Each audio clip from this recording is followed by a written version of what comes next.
హలనేని శేషరావు జనసేనాని పవన్ కళ్యాణ్ మార్కాపురం వెళ్ళారు. ఆ సందర్భంగా ఆ వేదిక మీద కొత్త జిల్లాల ప్రస్తావన వచ్చింది. గత ఎన్నికల్లో ప్రచారం సందర్భంగా కొత్త జిల్లాల ప్రస్తావనని తీసుకువచ్చారు. అశాస్త్రీయంగా ఏర్పాటు చేసినటువంటి జిల్లాలను మళ్ళీ పునఃసమీక్షించి శాస్త్రీయబద్ధంగా జిల్లాలను సెటరేట్ చేస్తానని చెప్పి చంద్రబాబు నాయుడు గారు హామీ ఇచ్చారు. అలాంటి హామీనే పవన్ కళ్యాణ్ గారు కూడా ఇచ్చారు. సో మార్కాపురం వెళ్ళారు. ఈయన మార్కాపురంలో అక్కడ వాటర్ ప్లాంట్ని దాదాపుగా 1240 కోట్లకు పైగా విలువ చేసే దాన్ని ఓపెన్ చేశారు అక్కడ. సో అక్కడ ఆయన ప్రసంగించారు. ఆ ప్రసంగించిన తర్వాత అక్కడుండేటువంటి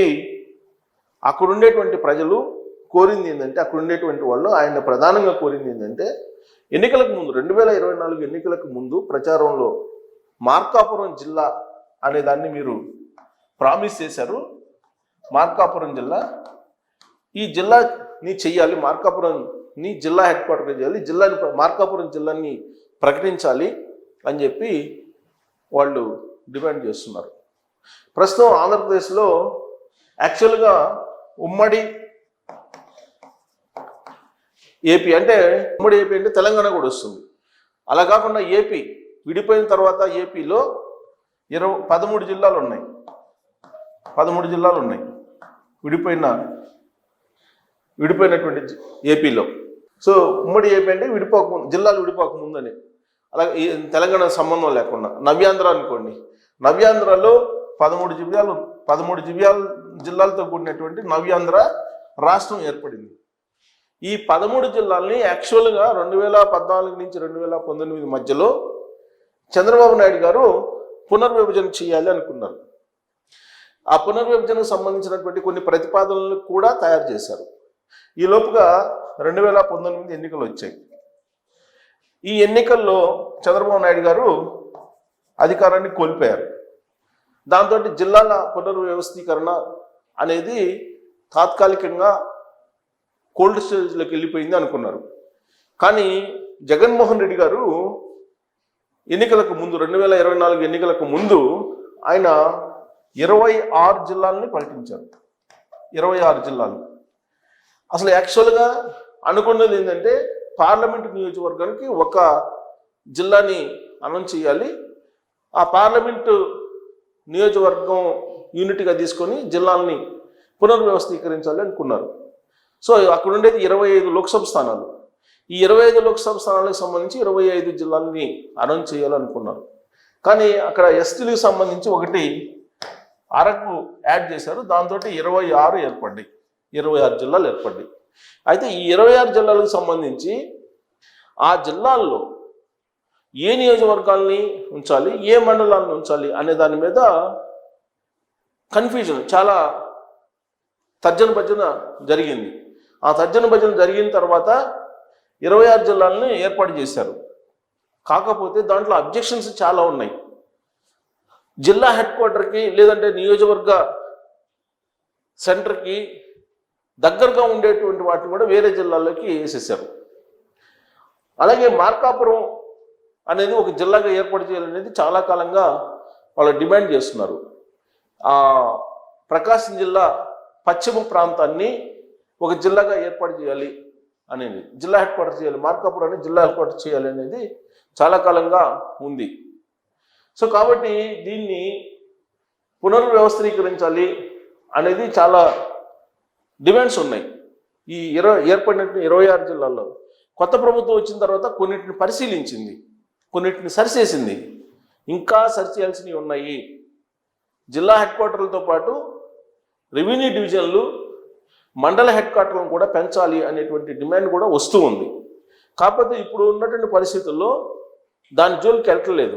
ఎందుకనంటే ప్రస్తుతం ఆంధ్రప్రదేశ్ దాదాపుగా 10 సంవత్సరాలు వెనుకబడింది అనేది చంద్రబాబు నాయుడు గారు చెప్తున్నారు. 2019 నుంచి 2024 మధ్య కాలంలో జరిగినటువంటి పరిపాలన విధ్వంసాన్ని సృష్టించింది అనేది ఆయన చెప్పేటువంటి మాట. ఆయనే కాదు, కేంద్ర హోంశాఖ మంత్రి అమిత్ షా గారు చెప్తున్నారు, ప్రధానమంత్రి నరేంద్ర మోడీ గారు చెప్తున్నారు, పవన్ కళ్యాణ్ గారు చెప్తున్నారు. అందరూ ముక్త కంఠంతో చెప్పేది ఏంటంటే 10 సంవత్సరాల పాటు వెళ్ళిపోయింది, విధ్వంసం జరిగింది. ఆ విధ్వంసం నుంచి మళ్ళా ఆంధ్రప్రదేశ్ని నిర్మాణం చేయాలి అనేది వాళ్ళు చెప్తూ ఉన్నారు. ఆ మేరకు తొలి ఏడాది సుపరిపాలన తొలి అడుగు అనేటువంటి పేరుతోటి ఏడాది పూర్తి చేసుకున్నటువంటి సందర్భంగా ప్రజల్లోకి ఎమ్మెల్యేలు, మంత్రులు, ముఖ్యమంత్రి, డిప్యూటీ సీఎం వీళ్ళందరూ వెళ్తున్నటువంటి సందర్భంగా ప్రజల నుంచి వస్తున్నటువంటి డిమాండ్లు ఏంటంటే ఎక్కువగా భూములకు సంబంధించినటువంటి వివాదాలు, భూ వివాదాలు ఎక్కువగా వస్తున్నాయి. కంప్లైంట్స్ దాదాపు 90% అవే వస్తున్నాయి, భూ వివాదాలు. అలాగే రైతులకు గిట్టుబాటు ధర ఇవి మాత్రమే వస్తున్నాయి ప్రధానమైనటువంటిది. కానీ ఎక్కడా కూడా ఈ జిల్లాలకు సంబంధించినటువంటి అంశాలు రావట్లేదు. ఫస్ట్ టైం మార్కాపురం వెళ్ళినప్పుడు డిప్యూటీ సీఎం పవన్ కళ్యాణ్ గారు శుక్రవారం రోజు వెళ్ళారు. అక్కడ ఈ మార్కాపురం జిల్లా గురించి ప్రస్తావనకు వచ్చింది. ఇది ఒక మార్కాపురమే కాదు, ఆల్మోస్ట్ చాలా చోట్ల జిల్లా హెడ్ క్వార్టర్కి దగ్గరగా ఉండేటువంటి వాటిని కూడా ఇంకో జిల్లాకి వేసినటువంటి సందర్భాలు ఉన్నాయి. వాటన్నిటిని ఇప్పుడు పరిశీలించాలి. అలాగే రెవెన్యూ డివిజన్లు కూడా పెంచాలి. అలాగే మండల హెడ్ క్వార్టర్స్ని కూడా పెంచాలి. ఇది మళ్ళా జిల్లాల నుంచి మండలాల వరకు, అలాగే గ్రామాల సంఖ్యను కూడా పెంచాలి. ఇవన్నీ కూడా పునర్విభజన చేయాలి. ఇదంతా సైంటిఫిక్గా చేయాలి. దాన్ని సైంటిఫిక్గా చేయాలంటే ఇప్పటికిప్పుడు అయ్యేటువంటి పరిస్థితి లేదు. దాని మీద మళ్ళీ అబ్జెక్షన్స్ కార్పొరేట్ చేయాలి, అబ్జెక్షన్స్ తీసుకోవాలి, వాటిని పరిశీలించాలి, ఇవన్నీ చేయాలి. బట్ ఇప్పటికిప్పుడు చేసేటువంటి పరిస్థితి అయితే ఉండకపోవచ్చు. ఎందుకంటే నియోజకవర్గాల పునర్విభజన అనేది ఒకటి ఉంది. 2028కి నియోజకవర్గాల పునర్విభజన చేయాలి అంటున్నారు. ఏది? అసెంబ్లీ నియోజకవర్గాలు, అలాగే లోక్సభకు సంబంధించి కూడా. ఇప్పుడున్నటువంటి అసెంబ్లీ నియోజకవర్గాలు అలాగే లోక్సభ నియోజకవర్గాలు పునర్విభజన జరిగేటువంటి అవకాశం ఉంది ఏపీలో. అది జరిగిన తర్వాత వీటి యొక్క శాస్త్రీయ భద్రతతో కూడినటువంటి పునర్విభజన జరిగే అవకాశం లేదు. ప్రస్తుతం మనకు ఆంధ్రప్రదేశ్లో ఉన్నటువంటి అసెంబ్లీ నియోజకవర్గాలు 175, ఇవి 225 అయ్యే అవకాశం ఉంది అని అంటున్నారు. 225, 250 అయ్యే అవకాశం ఉందని అంటున్నారు. ఆల్మోస్ట్ అంటే నియోజకవర్గాల అనే పాపులేషన్ బట్టి దానికి ఏ విధంగా చేయాలి బెంచ్ మార్క్ అనేది ఇంకా వాళ్ళు ఫైనలైజ్ చేయలేదు. ప్రస్తుతం ఉన్నటువంటి 25 ఎంపీలు కాస్త 33 దాకా అయ్యే అవకాశం ఉంది అని అంటున్నారు. సో కాబట్టి ఈ నియోజకవర్గాల పునర్విభజన, లోక్సభకు సంబంధించిన పునర్విభజన, నియోజకవర్గాల పునర్విభజన ఇవన్నీ అయిన తర్వాత అప్పుడు ఈ జిల్లాలకు సంబంధించినటువంటి వ్యవహారం వెళ్ళేటువంటి అవకాశం లేదు. సో అప్పటి వరకు ఇవన్నీ కూడా అభ్యర్థనల కింద మనం తీసుకోవాలి తప్పితే ఇప్పటికిప్పుడు పవన్ కళ్యాణ్ గారికి విజ్ఞాపన పత్రం ఇచ్చినంత మాత్రాన మార్కాపురంని జిల్లా చేస్తారు అని అనుకోవడానికి లేదు. బట్ ఖచ్చితంగా సైంటిఫిక్గా జిల్లాల పునర్విభజన ఉండేటువంటి అవకాశం ఉంది. ఈ మధ్యకాలంలో జిల్లాల పునర్విభజనని ఒక చార్ట్ ఒకటి సోషల్ మీడియాలో వైరల్ అవుతుంది.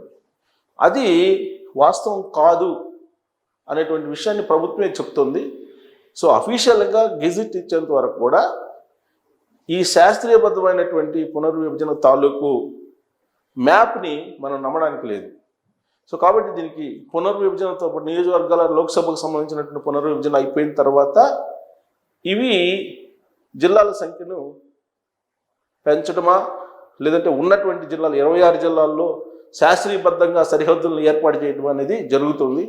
అప్పటి వరకు ఎన్నికల్లో 2024లో హామీ ఇచ్చినప్పటికి కూడా దాన్ని ఇప్పటికిప్పుడు నెరవేర్చేటువంటి అవకాశాలు ఉండకపోవచ్చు. సో దీని మీద మీ అభిప్రాయం ఏంటి తెలియజేయచ్చు. Thank you.